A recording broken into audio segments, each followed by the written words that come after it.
मारे मारे उठाने को चढ़ल जवनिया। कौन बनाई भाई रनिया के कनिया, कौन बनाई रनिया के दुल्हनिया, कौन बनाएगा रनिया को कनिया, कौन बनाई भाई रनिया के कनिया।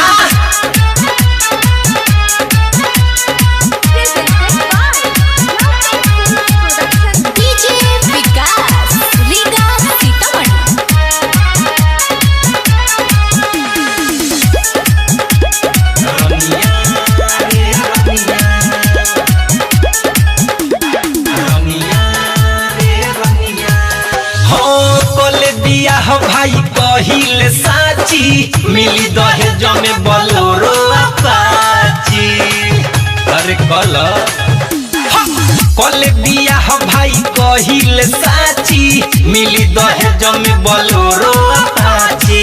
अपने कमाई तोहके खियाई, अपने कमाई तोहके खियाई, ओसे का भले बिया नाच के नचनिया। कौन बनाई भाई रनिया के कनिया, कौन बनाई रनिया के दुल्हनिया, कौन बनाएगा रनिया को कनिया, कौन बनाई भाई रनिया के कनिया। कौन बनाई भाई रनिया के कनिया, कौन बनाई भाई रनिया के कनिया। आप सुन रहे हैं अमित पटेल की आवाज में। खाना बनाई या मुंह में खियाई, राजा के अपनाई गोड़ो दबाई। अब का चाहिए रे। खाना बनाई या मुंह में खियाई, सैया के अपनाई गोड़ो दबाई। लगे सुताई बिना डोलाई, लगे सुताई बिना डोलाई, राती के बेरा हिलाई मचनिया।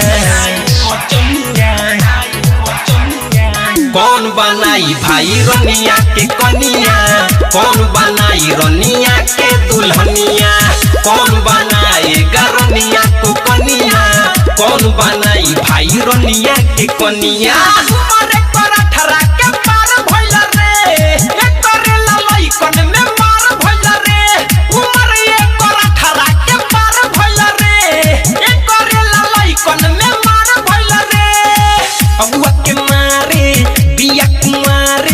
अगुआ के मारे बिया कुआरे मारे उठाने को चढ़ल जवनिया। कौन बनाई भाई रनिया के कनिया, कौन बनाई रनिया के दुल्हनिया, कौन बनाएगा रनिया को कनिया, कौन बनाई भाई रनिया के कनिया।